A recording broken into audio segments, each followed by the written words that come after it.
गुरु महाराज की जय। श्री सद्गुरु महाराज की जय। श्री सद्गुरु महाराज की जय। नमामि अमित ज्ञान रूपं कृपालं यगं बोधदाता सुबुद्धे निधे विशालम् क्षमाशील यति धीर गंभीर ज्ञानम धर्म कील दृढ़ धीर धीर ध्यान जगत प्राणिकारे अघारे उदारम भगत प्राण रूपम दया गुण अपारम। नमो सद्गुरु ज्ञान दाता सुस्वामी नमामि नमामि नमामि नमामि। बंदो गुरुपद कंज कृपा सिंधु नर रूप हरे महामतम पुंज जासु वचन ररे करन करो। धन धन सतगुरु सुखद महिमा कहे न जाए। जो कुछ कहो तुम्हारी कृपा माते कछु न बसा। जो कुछ कहो गुरु तुम्हारी कृपा माते कछु न बसा।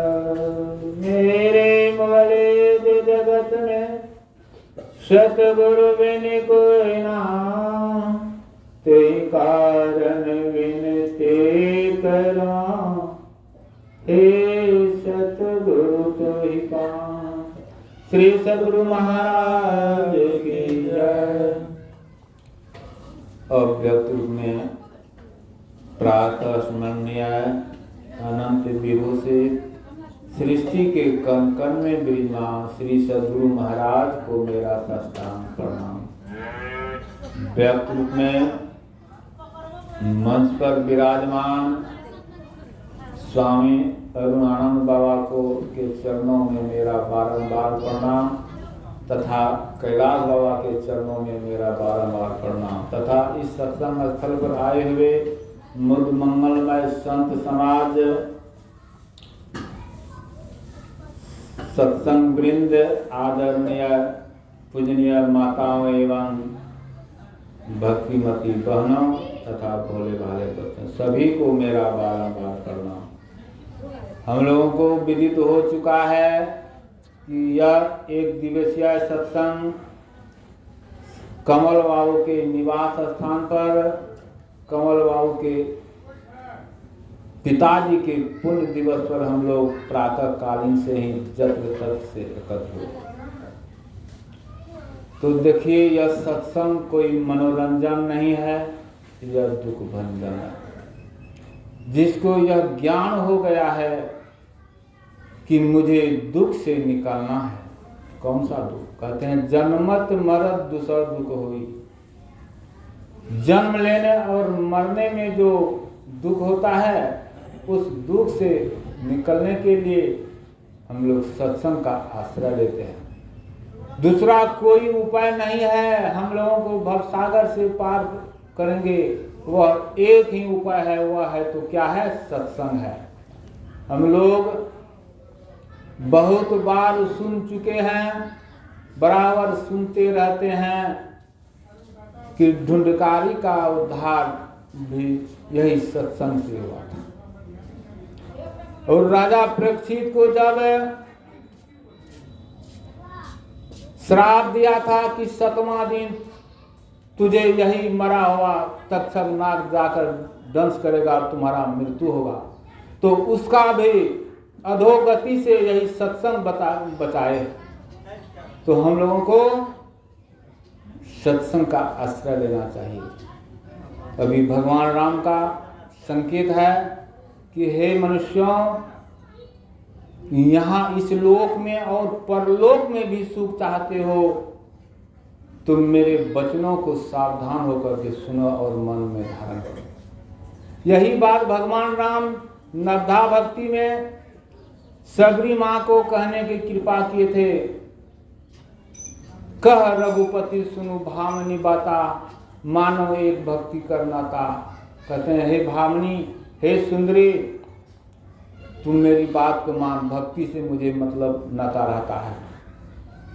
वहाँ नवधा भक्ति का वर्णन भगवान राम की, भगवान राम का संकेत है कि हे मनुष्यों, भक्ति करो, भक्ति दूसरा कोई उपाय नहीं। तो देखिए, हम लोगों को मन में जरूर प्रश्न उत्पन्न होता होगा कि भक्ति क्यों करें, भगवान राम क्यों कहते हैं कि भक्ति करो, और भक्ति हम लोग क्यों करें।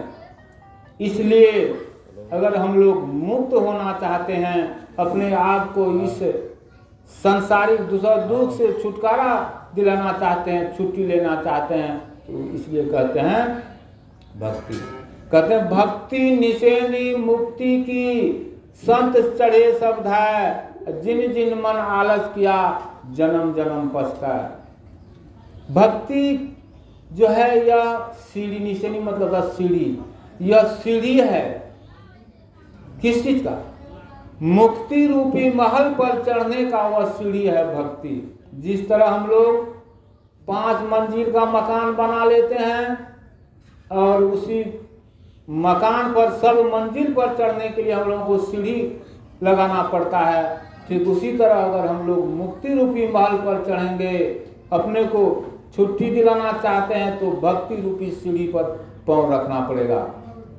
तो भक्ति रूपी सीढ़ी पर पांव कब जाएगा, तो इसके लिए सत्संग में जाना होगा। कहते हैं बिनु सत्संग विवेक न होई, राम कृपा बिनु सुलभ न सोई।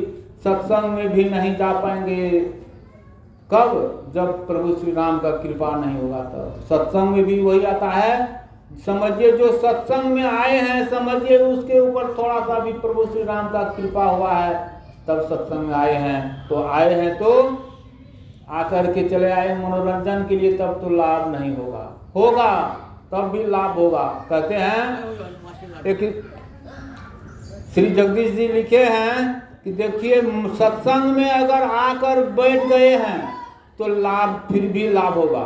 और वहाँ तुलसीदास जी लिखे हैं कि सत्संग में आकर जो बैठ गए हैं, सत्संग के वचन को सुनकर समझेंगे और उसको करेंगे, तो उसको तो विशेष लाभ है। सुनी समझहि जन मुदित मन, मज्जहि अति अनुराग, लहि 4 फल अछत तनु, साधु समाज प्रयाग। सत्संग में आकर बैठ गए हैं और उस सत्संग के वचन को जब सुनेंगे और उसको समझेंगे और करेंगे, तब तो विशेष लाभ है। अगर सत्संग में आकर बैठ गए हैं, सत्संग के वचन को नहीं सुन रहे हैं, नहीं समझ रहे हैं, तो फिर भी लाभ होगा। तब क्या लाभ होगा, कहते हैं बैठत 12 चलत 18, सोवत पूरे 30। बैठत 12 उठत 18, बैठत 12 उठत 18, सोवत पूरे 30। मैथुन क्रिया में 64 चले, कह गए श्री जगदीश। अगर सत्संग में आकर बैठ गए हैं, कुछ नहीं सुन रहे, फिर भी लाभ होगा, फिर भी लाभ होगा। यह मत सोचिए कि लाभ नहीं होगा, नहीं सुनेंगे तो सत्संग के वचन को, तो लाभ नहीं होगा। होगा, क्या लाभ होगा, आयु बढ़ जाएगा। सत्संग में जो आकर बैठ जाते हैं उसका औरदा बढ़ जाता है, इसलिए सुनेंगे तो उसको विशेष लाभ होगा। तो देखिए, सत्संग में विशेष नहीं बोलूँगा, क्योंकि मैं इस सत्संग में हम भी जो आते हैं सुनने, समझने और सीखने के लिए, सिखा जाता है किस लिए, करने के लिए। तो मैं बाबा का आदेश का पालन किया हूँ, थोड़ा सा कहा हूँ, और आगे मैं बाबा के वचन को सुनेंगे तो विशेष लाभ होगा। मैं गुरु महाराज से प्रार्थना करता हूँ, जिस आत्मा के नाम पर यह सत्संग का आयोजन रखा गया है, वो आत्मा तो अवश्य मुक्त हो गया होगा, कहीं न कहीं उसका बढ़िया जन्म हो गया होगा, क्योंकि वह पापी आत्मा नहीं थे। वह इतने धर्मात्मा थे, इतने धर्मात्मा थे कि अपने हाथ से जमीन को गुरु महाराज के नाम से लिख करके सत्संग मंदिर बनवा दिए हैं। वह बहुत अच्छे लोग थे, इसलिए उसका तो अधोगति हुआ ही नहीं होगा, पूर्ण विश्वास है। फिर भी मैं गुरु महाराज से प्रार्थना करता हूँ जहाँ कहीं भी वह होंगे उसका योगक्षेम करेंगे। श्री सद्गुरु महाराज की जय।